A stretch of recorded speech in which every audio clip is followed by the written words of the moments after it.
Okay, tonight is the 5th of August 2011, and this is the 20th night.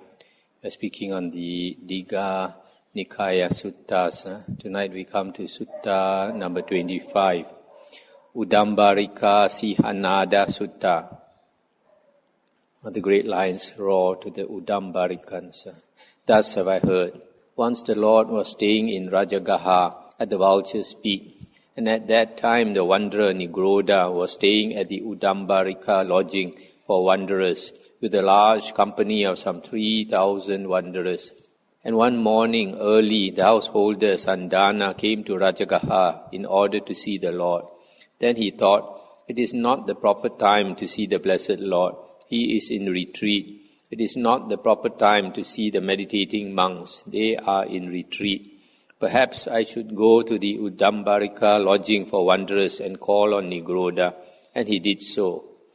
And just then Negroda was sitting in the midst of a large crowd of wanderers who were all shouting and screaming and making a great clamor and indulging in various kinds of unedifying conversation about kings, robbers, ministers, armies, dangers, war, food, drink, clothes, beds, garlands, perfumes, relatives, carriages, villages, towns and cities, countries, women, heroes, street and well gossip, talk of the departed, desultory chat, speculation about land and sea, talk of being and non-being. Then Negroda saw Sandana approaching from a distance, and he called his followers to order, saying, "Be quiet, gentlemen. Don't make a noise, gentlemen. The householder Sandana, a follower of the ascetic Gotama, is approaching. He is one of the number of white-robed householder followers of the ascetic Gotama in Rajagaha. And these good folk are fond of quiet. They are taught to be quiet and speak in praise of quiet. If he sees that this company is quiet, he will most likely want to come and visit us." At this, the wanderers fell silent. Then Sandana approached Negroda and exchanged courtesies with him, and then sat down to one side.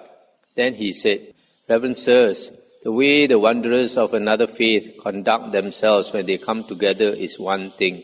They make a great clamor and indulge in all manner of unedifying conversation, etc. The Blessed Lord's way is different. He seeks a lodging in the forest, in the depths of the jungle, free from noise, with little sound, far from the madding crowd, undisturbed by men, well fitted for seclusion." Then Negroda replied, "Well now, householder, do you know whom the ascetic Gotama talks to? Whom does he converse with? From whom does he get his lucidity of wisdom? The ascetic Gotama's wisdom is destroyed by the solitary life. He is unused to assemblies. He is no good at conversation. He is right out of touch. Just as bison, circling round, keep to the fringes, so it is with the ascetic Gotama. In fact, householder, if the ascetic Gotama were to come to this assembly, we would baffle him with a single question. We would knock him over like an empty pot."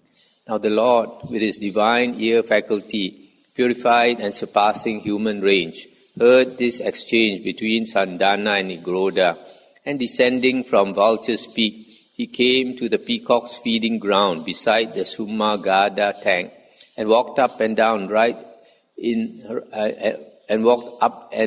there in the open air. Then Negroda caught sight of him and called his company to order, saying, "Gentlemen, be quiet, be less noisy. The ascetic Gotama is walking up and down beside the Sumagada tank. He is fond of quiet and speaks in praise of quiet. If he sees that this company is quiet, he will most likely want to come and visit us. If he does so, we will put this question to him: Lord, what is this doctrine in which the Blessed Lord trains his disciples, and which those disciples whom he has so trained as to benefit from it recognize as their principal support and the perfection of the holy life?" At this, the wanderers were silent. Then the Lord approached Negroda, and Negroda said, "Come, Blessed Lord, welcome, Blessed Lord. At last the Blessed Lord has gone out of his way to come here. Be seated, Lord. A seat is prepared." The Lord sat down on the prepared seat.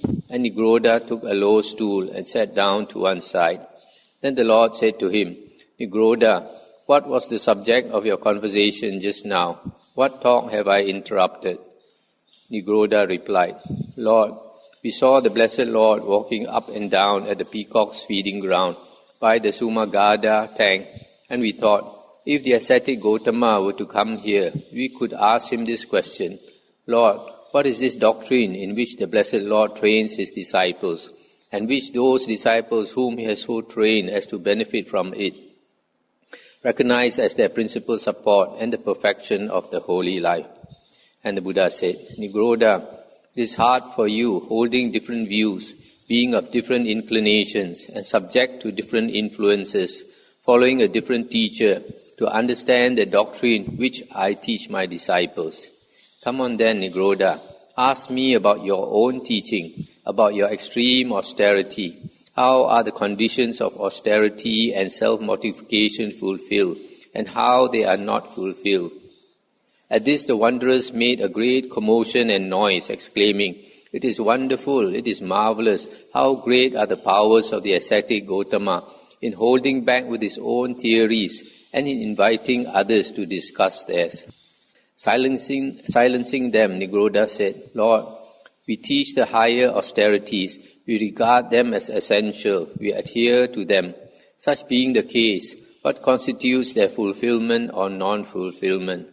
And the Buddha said, suppose, Negroda, a self-mortifier goes naked, uses no polite restraints, licks his hand, does not come or stand still when requested. He does not accept food out of the pot or pan, etc., as in Sutta number 8, verse 14. He wears coarse hem or mixed material, shrouds from corpses, rags from the dust heap. He is a plucker out of hair and beard, devoted to this practice. He is a covered thorn man, making his bed on them, sleeping alone in a garment of wet mud, living in the open air, accepting whatever seed is offered, one who drinks no water and is addicted to the practice, or he dwells intent on the practice of going to bed 3 times before evening. What do you think, Negroda? Is the higher austerity thereby fulfilled or not? And Negroda said, Indeed, Lord, it is fulfilled. And the Buddha said, But Negroda, I maintain that this higher austerity can be faulted in various ways. Stop here for a moment. You see these self-mortifiers, they go naked and then they pluck their hair and the beard out. Instead of shaving it, they pluck it out, which is more painful. And then he sleeps on the thorns, covered thorns, and then sleep in a garment of wet mud or in the open air. Some of them drink no water, and then some of them, when the sun goes down, they go and submerge themselves in the river 3 times to wash away their sins. All these austerities just to punish the body. They think that's the way to purify themselves by cultivating all sorts of these ascetic practices. Then Negroda asked, In what way, Lord, do you maintain that it can be faulted? And the Buddha said, Take the case, Negroda, of a self-mortifier who practices a certain austerity. As a result, he is pleased and satisfied at having attained his end. And this is a fault in that self-mortifier. Or else in so doing he elevates himself and disparages others. And this is a fault in that self-mortifier. Or else he has become intoxicated with conceit, infatuated and therefore careless. And this is a fault in that self-mortifier. Again, a self-mortifier practices a certain austerity, and this brings him gains, honors and fame. As a result, he is pleased and satisfied at having attained his end. Or else he elevates himself and disparages others. Or else he becomes intoxicated with conceit, infatuated and therefore careless. And this is a fault in that self-mortifier. Again, a self-mortifier practices a certain austerity, and he divides his food into 2 heaps, saying, This suits me, that doesn't suit me. And what does not suit him, he eagerly rejects, while what suits him, he eats up greedily, recklessly and passionately, not seeing the peril, with no thought for the consequences. And this is a fall in the self-mortifier. Again, a self-mortifier practices a certain austerity for the sake of gains, honors and fame, thinking, kings and their ministers will honor me, Katyas and Brahmins and householders and religious teachers. And this is a fall in the self-mortifier. Again, a self-mortifier disparages some ascetic or Brahmins, saying, see how he lives in abundance, eating all sorts of things. Whether propagated from roots, from stems, from joints, from cuttings, or fifthly from seeds, he chews them all up with the thunderbolt of a jaw of his, and they call him an ascetic. And this is a fall in the self-mortifier. Or he sees another ascetic or Brahmin being made much of by families, being honored and respected and worshipped, and he thinks, they make much of that rich liver, they honor him, respect him and worship him, whereas I, who am a real ascetic and self-mortifier, gets no such treatment. Thus he is envious and jealous because of those householders. And this is a fall in that self-mortifier. Again, a self-mortifier sits in a prominent position, and this is a fall in that self-mortifier. Or he goes round ostentatiously, showing off, among the families, as if to say, see, this is my way of renunciation, and this is a fall in that self-mortifier. Or he behaves in an underhand way, on being asked, do you approve of this? Although he does not approve, he says, I do. Or although he does approve, he says, I do not. In this way, he becomes a conscious liar, and this is a fall in that self-mortifier. Again, a self-mortifier, when the Tathagata or a disciple of the Tathagata presents the Dhamma in a way that should command his assent, withholds that assent, and this is a fall in that self-mortifier. Or he is angry and bad-tempered, and this is a fall in that self-mortifier. Or he is mean and spiteful, envious and jealous, crafty and deceitful, obstinate and proud, with evil desires and under their sway, with wrong views and given to extremist opinions. He is tainted with worldliness, holding on firmly, unwilling to give up. And this is a fall in that self-mortifier. What do you think, Negroda? Are these things false in the higher austerity or not? And Negroda said, certainly they are, Lord. It could happen that a single self-mortifier was possessed of all these faults, not to speak of just one or the other. And then the Buddha continued. Now Negroda, take the case of a certain self-mortifier who practices a certain austerity. As a result, he is not pleased and satisfied at having attained his end. This being so, in this respect he is purified. Again, he does not elevate himself and disparage others. Similarly with the other examples given before. Thus he does not become a conscious liar. In this respect he is purified. Again, a self-mortifier, when the Tathagata or a disciple of the Tathagata presents the Dhamma in a way that should command his assent, gives his assent. In this respect, he is purified. And he is not angry or bad-tempered. In this respect, he is purified. And he is not mean and spiteful, envious and jealous, crafty and deceitful, obstinate and proud. He is without evil desires and not under their sway, without wrong views and not given to extremist opinions. He is not tainted with worldliness, does not hold on firmly, and is not unwilling to give up. In this respect, he is purified. What do you think, Negroda? Is the higher austerity purified by these things or not? And Negroda said, certainly it is, Lord. It attains its peak there, penetrating to the pith. And the Buddha said, no, Negroda, it does not attain its peak there, penetrating to the pith. It has only reached the outer bark. And then the Negroda asked, well then, Lord, how does austerity attain its peak, penetrating to the pith? It would be good if the Blessed Lord were to cause my austerity to attain its peak, to penetrate to the pith. Stop here for a moment. After you see, the Buddha is leading this Negroda to ask him these questions. And then the Buddha slowly teaches him what he wants to know, what the Buddha teaches his disciples, the higher path. Then the Buddha said, Negroda, take the case of a self-mortifier who observes the fourfold restraint. And what is this? Here, a self-mortifier does not harm a living being, does not cause a living being to be harmed, does not approve of such harming. He does not take what is not given, or cause it to be taken, or approve of such taking. He does not tell a lie, or cause a lie to be told, or approve of such lying. He does not crave for sense pleasures, cause others to do so, or approve of such craving. In this way, a self-mortifier observes the fourfold restraint, and through this restraint, through making this his austerity, he takes an upward course and does not fall back into lower things. Stop here for a moment. Here, basically, the Buddha is talking about the 4 precepts: not to kill, not to take what is not given, not to commit sexual misconduct, and not to lie.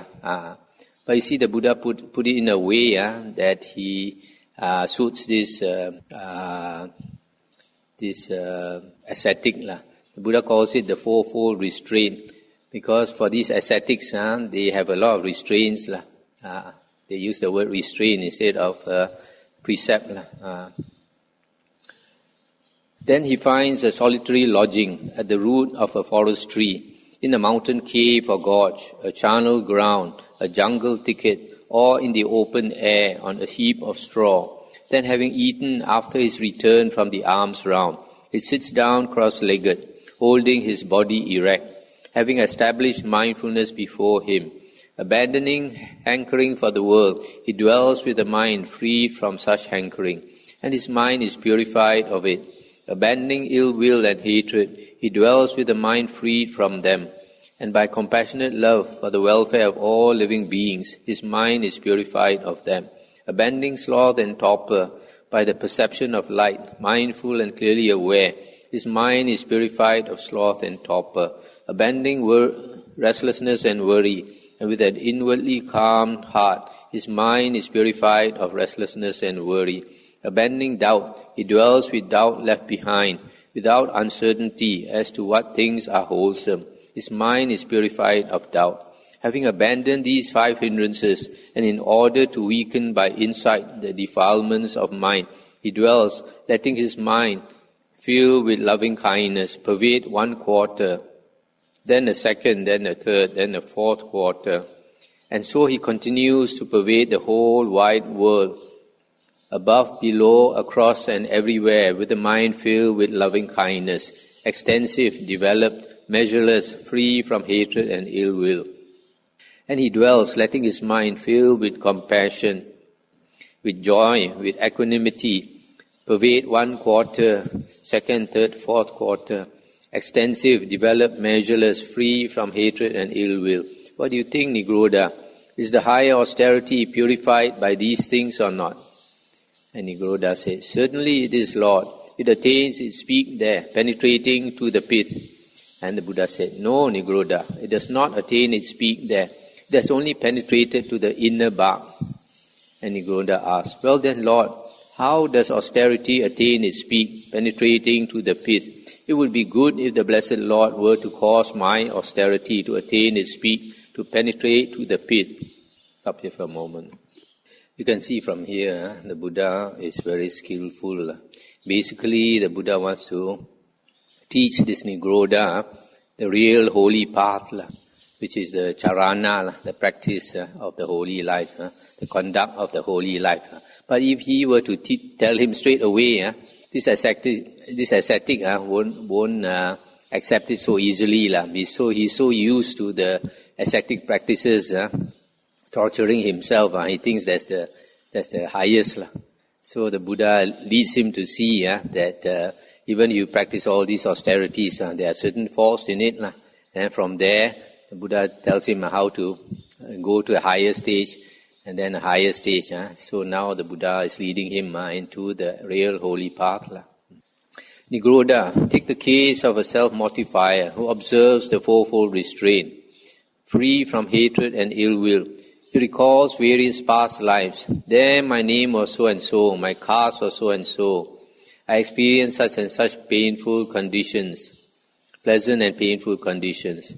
Having passed from there, stop it for a moment. So here actually, as mentioned in Sutta number 1, verse 131, it must be the charana, the conduct, the various stages, practicing sila, contentment, seclusion, sati sampajanya, mindfulness, and clear awareness, then the other things, and then abandoning the 5 hindrances, attaining the 4 jhanas, and then come to this psychic powers, remembering past lives.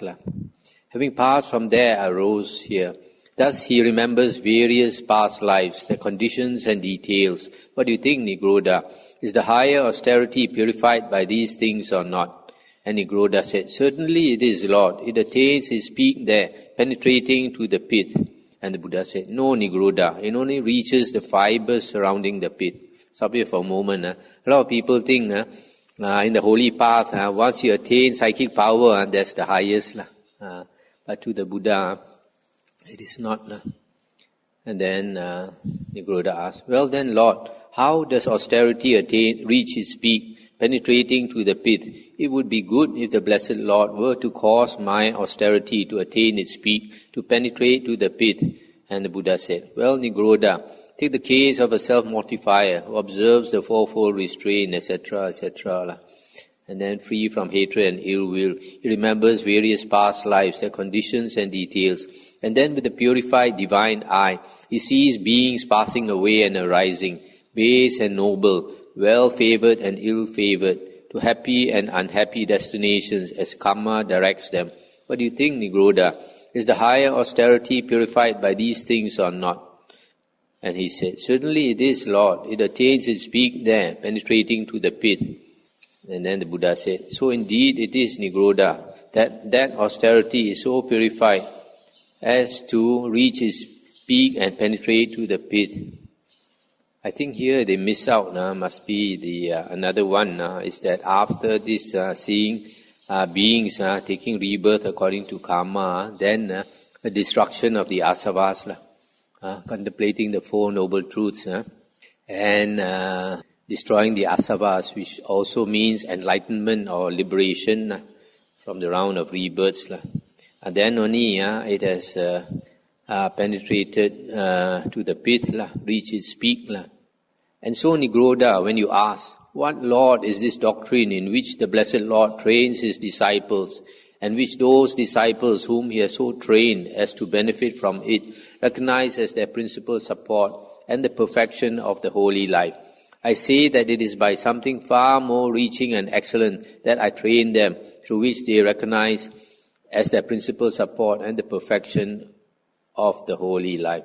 At this the wanderers made a great commotion and noise, exclaiming, we and our teacher are ruined. We know of nothing higher or more far-reaching than our teaching. And when the householder Sandana realized these wanderers of other views are actually listening and attending to the Lord's words and inclining their minds to the higher wisdom, he said to Negroda, Reverend Negroda, you said to me, come now, householder, do you know whom the ascetic Gautama talks to, etc., etc.? His wisdom is destroyed by the solitary life. He is no good at conversation. He is right out of touch, etc. So now that the Blessed Lord has come here, why don't you baffle him with a single question and knock him over like an empty pot? And at these words, Negroda was silent and upset. His shoulders drooped. He hung his head and sat there downcast and bewildered. Stop here for a moment. So you see, the Buddha was explaining all this in great detail from the practice of simple self-torture, austerities, and slowly leading up to the sila precepts, and then the other factors of charana, the holy life, culminating in the 4 jhanas, and then the psychic powers, and then liberation from samsara, And these Negroda's disciples, these other wanderers, they said, we and our teacher are ruined. We know of nothing higher and more far-reaching than our teaching. You know why they say this? Because then they realize that the Buddha's teaching is so high. So many steps more to go, but they are only at the bottom, only cultivating self-torture only. Haven't even started the holy life. Then they said, then they realize we are ruined. We know nothing more than only what our teachers have told us. So this Sandana was very happy to realize these wanderers are really listening to the Buddha. So, seeing the state he was in, the Lord said, is it true, Negroda, that you said that? And he said, Lord, it is true that I said that, foolishly, mistakenly, and wickedly. And the Buddha said, what do you think, Negroda? Have you ever heard it said by wanderers who were aged, venerable, the teachers of teachers, that those who in the past were arahants, sammasambuddhas, used to talk when they came together by shouting and screaming and making a great clamor and indulging in unedifying conversation, the way you and your teachers do? Or did they not say rather that those blessed ones sought lodging in the forest, in the depths of the jungle, free from noise, with little sound, far from the madding crowd, undisturbed by men, well fitted for seclusion, just as I do now? And Negroda said, Lord, I have heard it said that those who were arahants, sammasambuddhas, did not indulge in loud talk, etc., but sought lodging in the forest, just as the blessed Lord does now. And the Buddha said, Negroda, you are an intelligent man of mature years. Did it never occur to you to think the blessed Lord is enlightened and teaches a doctrine of enlightenment? He is self-restrained and teaches a doctrine of self-restraint. He is calm and teaches a doctrine of calm. He has gone beyond and teaches a doctrine of going beyond. He has gained Nibbana and teaches a doctrine for the gaining of Nibbana. At this, Negroda said to the Lord, transgression overcame me, Lord, foolish, blind, and evil as I was, that I spoke thus of the Lord. May the Lord accept my confession of this fault, that I may restrain myself in future. And the Buddha said, indeed, Negroda, transgression overcame you when through folly, blindness, and evil you spoke thus of me. But since you recognize the nature of your transgression and make amends as is right, we accept your confession. For Negroda, it is a mark of progress in the discipline of the noble ones, if anyone recognizes the nature of his transgression and makes amends as is right, restraining himself for the future. But Negroda, I tell you this, let an intelligent man come to me who is sincere, honest and straightforward, and I will instruct him. I will teach him Dhamma. If he practices what he is taught, then within 7 years he will attain in this life to that unequaled holy life and goal, for the sake of which young men of good family go forth from the household life into homelessness, by his own knowledge and realization, and he will abide therein. Let alone 7 years, in 6 years, 5, 4, 3, 2, 1 year, let alone 1 year, in 11 months, 10 months, 7 months, 6 months, 5, 4, 3, 2, 1 month, half a month, let alone half a month. In 7 days he can gain that goal. Negroda, you may think the ascetic Gautama says this in order to get disciples, but you should not regard it like that. Let him who is your teacher remain your teacher. Or you may think he wants us to abandon our rules, but you should not regard it like that. Let your rules remain as they are. Or you may think he wants us to abandon our way of life, but you should not regard it like that. Let your way of life remain as it was. Or you may think he wants to establish us in the doing of things that according to our teaching are wrong and are so considered among us. But you should not regard it like that. Let those things you consider wrong continue to be so considered. Or you may think he wants to draw us away from things that according to our teaching are good and are so considered among us. But you should not regard it like that. Let whatever you consider right continue to be so considered. Negroda, I do not speak for any of these reasons. There are Negroda, unwholesome things or unwholesome states that have not been abandoned, tainted, conducive to rebirth, fearful, productive of painful results in the future, associated with birth, decay and death. It is for the abandonment of these things that I teach Dhamma. If you practice accordingly, these tainted states will be abandoned, and the states that make for purification will develop and grow, and you will all attain to and dwell in this very life by your own insight and realization in the fullness of perfected wisdom. At these words, the wanderers sat silent and upset. Their shoulders drooped. They hung their heads and sat there downcast and bewildered. So possessed were their minds by Mara. Then the Lord said, every one of these foolish men is possessed by the evil one, so that not a single one of them thinks, let us now follow the holy life proclaimed by the ascetic Gotama, that we may learn it. For what do 7 days matter?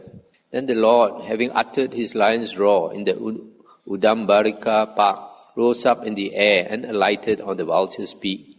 And the householder Sandana also returned to Rajagaha. It's the end of the sutta. So you see this last part, the Buddha is hinting to them, if you are an honest, let an intelligent man come to me who is sincere, honest and straightforward, and I will instruct him, I will teach him Dhamma. So the Buddha is inviting them to come to be his disciples, and he is telling them, in 7 days, if they strive hard, they can become enlightened. But their minds were overcome by Mara, and they did not take the hint that the Buddha dropped. So the Buddha flew off in the air just to show them. He didn't realize if they followed the Buddha, they can also fly off like the Buddha. Okay, I think we have time for another sutta.